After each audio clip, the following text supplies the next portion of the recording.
YouTube, what's going on? Bruised here again with another build for this league for good old 325 Settlers. This is a tornado, what is it called? Of Elemental Turbulence Hierophant.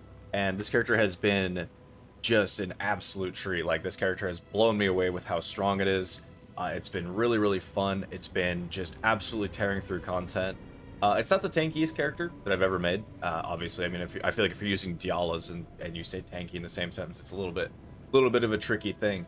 But regardless, this character has been a lot of fun. It's very strong. And yeah, I'm just kind of going to go over a little bit of everything with it, of course. I'll just show off in a tier 17 this time around, just for the heck of it. Because I've been doing quite a few T17s with this character, and it's been a really, really good time. Like I was saying, the just like build's really good. I mean, this is literally the build right here. Bam. The tornadoes are fast. They just go clear out the entire arena basically for you, and oh man, it's so fun. And then having Hydrosphere as like a little tech option that I decided to throw in has also been really great. And it lets you play tier 17s in a very kind of safe way too, where I really can just kind of send everything out and just kind of overall myself just kind of stay back a little bit. Like, I don't have to worry about going out there very much. I can just really kind of kick it back and let the tornadoes and let everything else handle it. I'm kind of just gonna rush boss as well, so I'm not really gonna interact with any side content that much. I'm just gonna try to find my way over to the boss, because these maps especially are really big. I learned that as I've been kind of farming them with this character, is that boy, these maps sure are sizable. Because last league, when they first introduced tier 17s, I did not touch them. They were just so not great last league, I felt, and so I just did not touch them. Hi, Alva. Yeah, I'm just gonna do this as well. These little blood puddle guys are also annoying from what are those, from Affliction League as well. Can't believe it. Hey, you can see it's so smooth. Although this is this is Sharknado. There's a Sharknado MTX, which I absolutely love. I absolutely love that I've 100% been using for this, because why not? Okay, that just connects there. Also, as you can tell as well, movement-wise and everything, not the fastest character. I'm just a generic flame dash, cruising around kind of guy. But for my wrists, though, that's actually been great. The last few characters that I played this league were really, really putting a number on my wrists. So kind of playing a spell character and taking it a lot easier actually was great. Like I said, though, this character isn't the tankiest, so I'm 100% betting I will probably die at some point during this fight.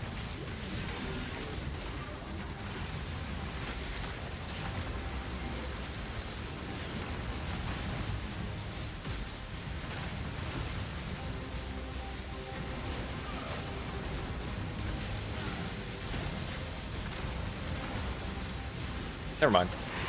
He's dead. Never mind. So, like you see, it's super free. It's great. Like, it's actually, it's honestly, oh, hey, I'll take that.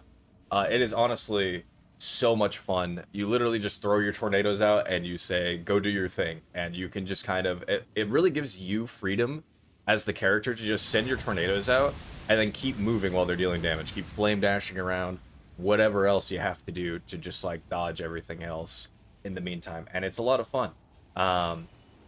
So yeah, with that, we'll actually go over the character itself. I'll kind of talk a bit more about it and everything. So first things first, with the weapon here, I will say this weapon is absolutely probably it's the best thing that I've recombinated this league, and I'll tell you just kind of quickly how I went about doing it, which is literally very simple. I just happen to find a +3 level of all cold spell skill gems, and I just bought a +2 level of all spell skill gems, and I recombinated it and this was the end result for it.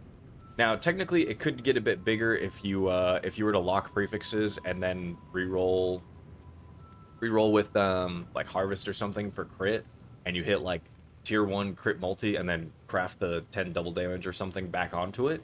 That could be a bigger avenue, but I just felt like this is just such a good staff where it is that I'm not gonna go out of my way for it. But like I said, so staff wise, that's sort of what I'd recommend doing. Try to get a +3 and a +2 together and see if you can recombinate them into something bigger, and then you can craft lightning, cold, or fire. It's 75 journey runes, and then about whatever respective other rune it is for those elements. I think it's like river bound and something. So I happen to have enough for the lightning spell skill gems, so I just threw that on here instead. So now we have ourselves a lovely +6 staff just hanging around, which is awesome. +6 for in the sense of for elemental turbulence tornado. So that's the staff, and in here, like I was saying, like you have here, we have hydrosphere here. You could probably turn this into a 6-link. So you can see here I have a couple sockets around, and I really haven't decided what to do with them. I debated on turning hydrosphere into a 6-link and using hydrosphere kind of more as a 6-link, and then putting these other sockets, maybe condensing them, and maybe putting in a storm brand as well as just like another button to have. That could also kind of help with clear and single target a bit more if you feel like you need it. I just haven't really felt like I've even needed to do any of those upgrades. Like the build is working great as is, but probably turning this into a 6-link would at least be the immediate even better thing that you could do for it. But we have hydrosphere in here, and we're using overcharge here, and the reason we're using overcharge is because this will cause really big shocks to occur on enemies. And since we're just using this as an extra clear skill, as a little bit of extra utility, well then all that we have to do is we have overcharge on it, and whenever these tornadoes are hitting it and applying it, you'll see on bosses, even like Maven and whatever else, you'll start to see that you're hitting like 30+% shocks on bosses, which is really, really big additional damage that you're getting on top of those bosses that we're getting with overcharge. So a very, very good support to be using with this. And realistically, Hydrosphere itself still does a lot of damage, even with us technically reducing its damage with Overcharge. So that's been really nice. And then over here we have Sandstorm Visage. This comes from Sanctum. I just bought this for like 4 divines, I think. Ignore stuns while casting. Really, really, really nice. Gives us crit based on what our staff's crit chance is. We're at 825, so that's just good. And then just some other generically good stuff. And then inside here we just have an Enlighten, a Zealotry, Determination, and Hatred. You have to remember that Tornado does physical damage and then converts all of that physical damage to damage of a different element. So you need to make sure... So basically, you just need different sources of... The more sources that you have of Fizz as extra element will apply to Tornado in a very big way. So highly recommend getting some sources of that. Like I said, in here we have Diala's Malefaction in our chest piece here. This is just for all of the levels and the quality. Quality for Tornado is really big. As you can see, when you saw the tornadoes just kind of zipping down the hallways, that's all quality. And I highly recommend that if you did this build, that you actually put Tornado in a green socket instead of in a red socket. Red socket more levels and would technically be more damage, but the speed will really fall off and you will feel it. Like any monsters that are running at you or that have any kind of hasted aura or a little bit faster or anything, Tornado will just not keep up with them and it will just be lagging behind. And honestly, I remember trying that and I was losing my mind at how often Tornado was just lagging behind and couldn't keep up. So the quality with it makes a huge difference. It really, really, really enables you to push on more. So with that, we're using Concentrated Effect. More area damage, less area of effect, but as you can see, the tornadoes are still really big by themselves. Like, you really don't have to build much into area anyway. They're already still very massive, even with Concentrated Effect on. And then we have an Empower here. Obviously, if you got a level 4 Empower, that'd be really good. Also, if you hit 2120 on your Tornado or 2123 on your Tornado, that'd be really good. Unfortunately, every single Tornado that I have tried to corrupt has corrupted into either a 2020 or a 1917, or just another 2020. So unfortunately, I got unlucky with corruptions. But if you got that, that'd be an even bigger damage increase as well from these two sources alone, which is, I feel like, a pretty easy thing to do. Just, just roll it enough until eventually you get lucky. Then we're using increased critical damage because we have a extremely high critical strike chance. In fact, I believe we are capped on crit, assuming that an enemy is on brittle ground, which most of the time they are. And then we have inspiration here, just more damage, less mana cost, all that good stuff. And awaken added fire damage because this gives us another +1 level, and again, more fizz as extra blank damage type is very, very good. Amulet wise, we are using Crystallized Omniscience. You could do a build not around Crystallized Omniscience. I just saw this league that they were incredibly cheap, and therefore I was like, you know what? I haven't done a Crystallized Omniscience build, and I don't know how long I'm gonna run a build with it, and so I have, and here we are. So these are extremely cheap this league. I bought this for literally Divine, and then divined it from 15% to 24%. You do want the attribute requirements number to be higher. So it goes from 15 to 25. You want it to be closer to 25. So yeah, I just did that, and now here we are, bingo bango. And so we're building around Crystallized Omniscience, like I said, very cheap this league, and has been completely fine to build around, and is a extremely powerful item for this build. You could, if you wanted to, though, just lean more into the actual levels portion of this build instead. You could do an Ashes to the Stars. You could do a replica Dragon Fang. You could do just a generic rare that has like +2 levels relevant to Tornado. You could do all these kinds of things. You just swap your gear around to have resistance focused instead of attribute focus. So completely doable. This is just the way that I wanted to do it because I haven't done it with since Crystallized Omniscience came out. That was the first and only time I did a build with Crystallized Omniscience. After that, I didn't touch it because it was just so expensive. But now it's really come back down, so I've been running it again. I ran it again with this character, and it was a lot of fun. Ring-wise, like I said, since we're doing Crystallized Omniscience, we just want as many attributes as we possibly can. Increases to damage is good, life, energy shield, whatever else you can get, but just as many attributes as you can reasonably get onto a ring. Amethyst ring's still good because Crystallized does not give us chaos resistance, so you can see my chaos is still -6. But yeah, so Amethyst rings are good. They're a bit on the expensive side, but they are still good to do and good to use. And then boot-wise here, like I said, we have Fizz as extra cold and the implicit, and drops brittle ground while moving.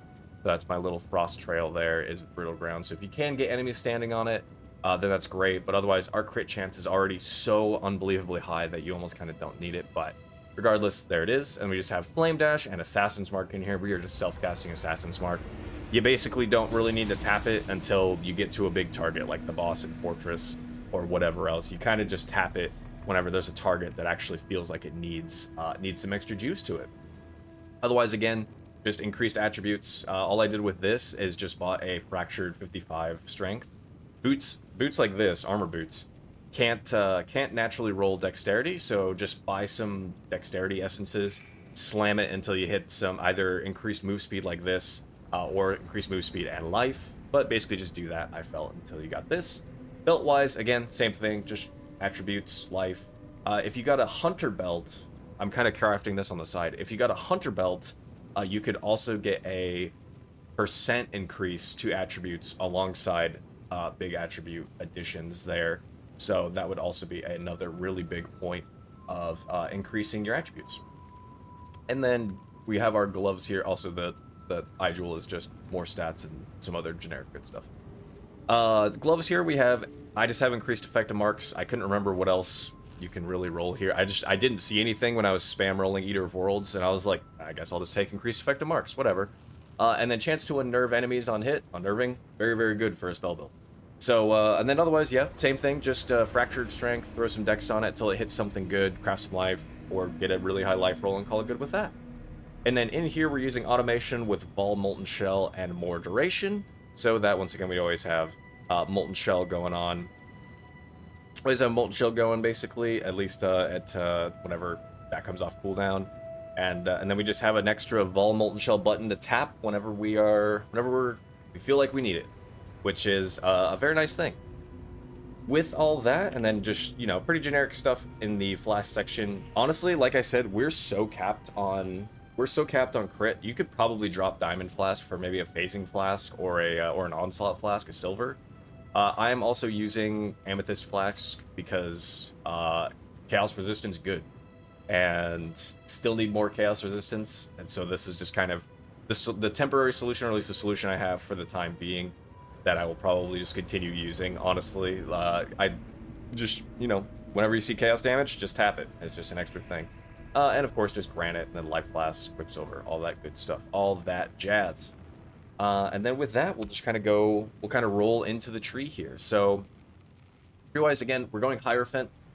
The main reason we're going Hierophant is because if we went Inquisitor, then we wouldn't be able to really go Crystallized Omniscience, and that's kind of another point as well.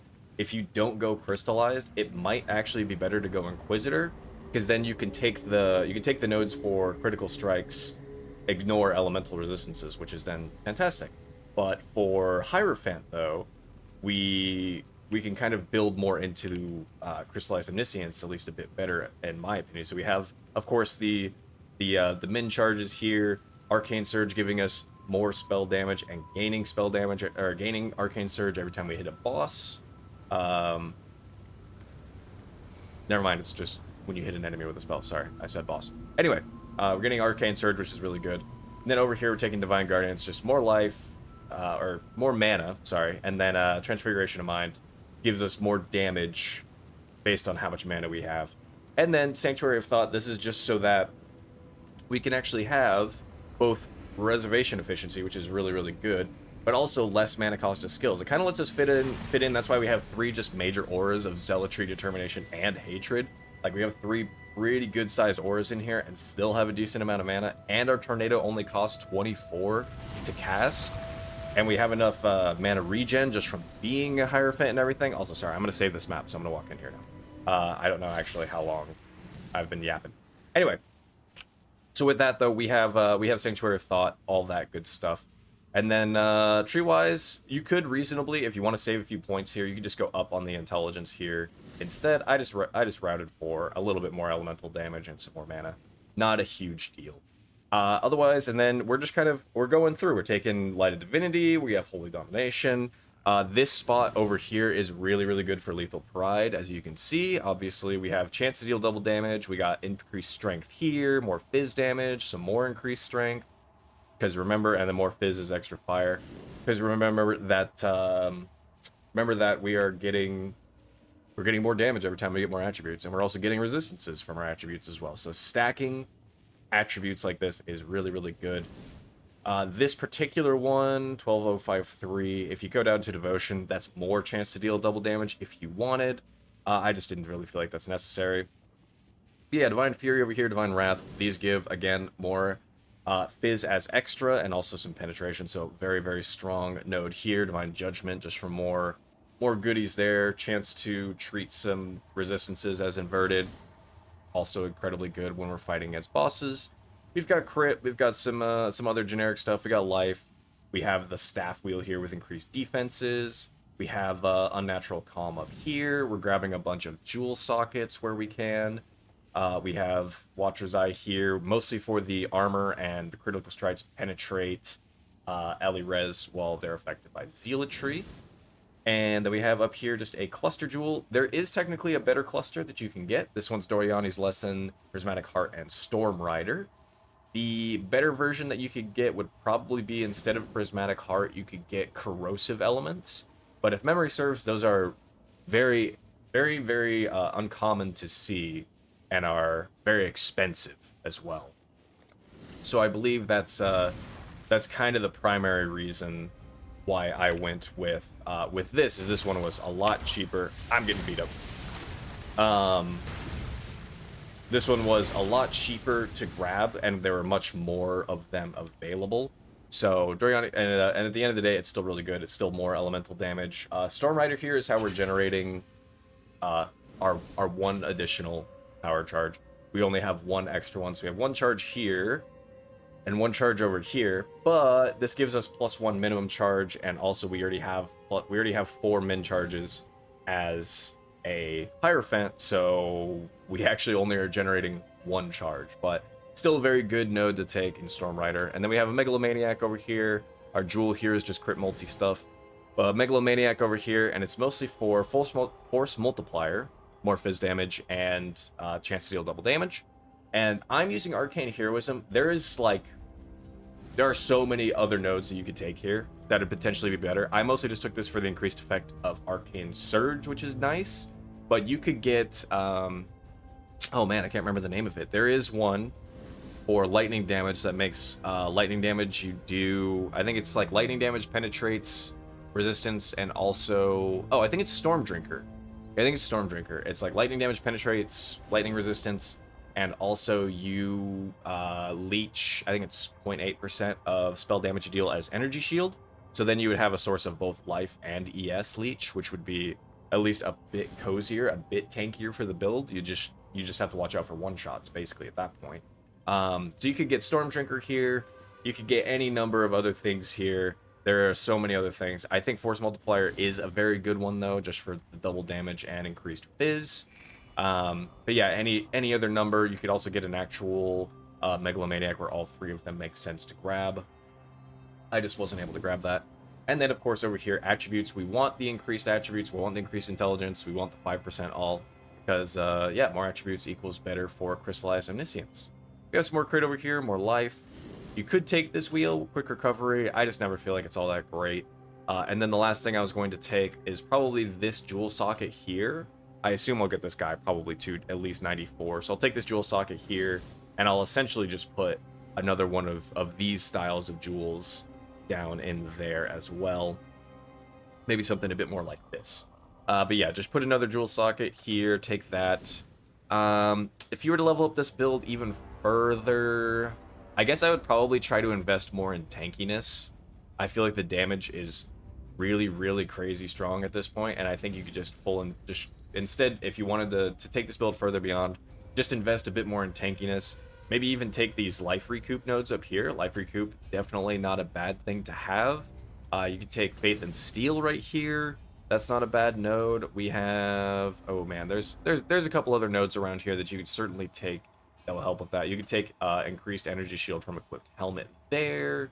You could potentially try to, actually, I was gonna say you could take Mystic Bulwark maybe, but I think we're good as is.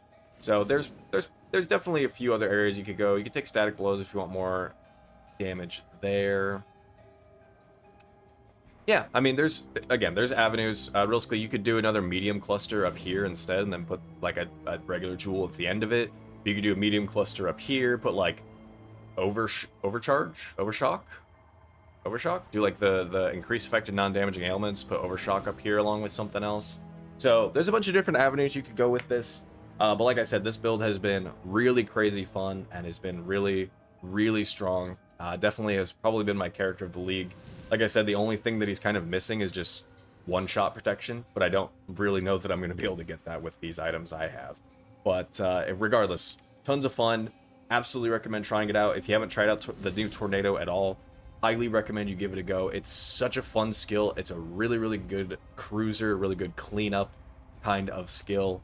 Fighting bosses wise, you know, Maven, I was completely, I destroyed Maven. If she didn't do her brain phase, or if she didn't do her memory game phase, as soon as she came out of the brain phase, if she didn't do memory game, she would just melt instantly, and that was it.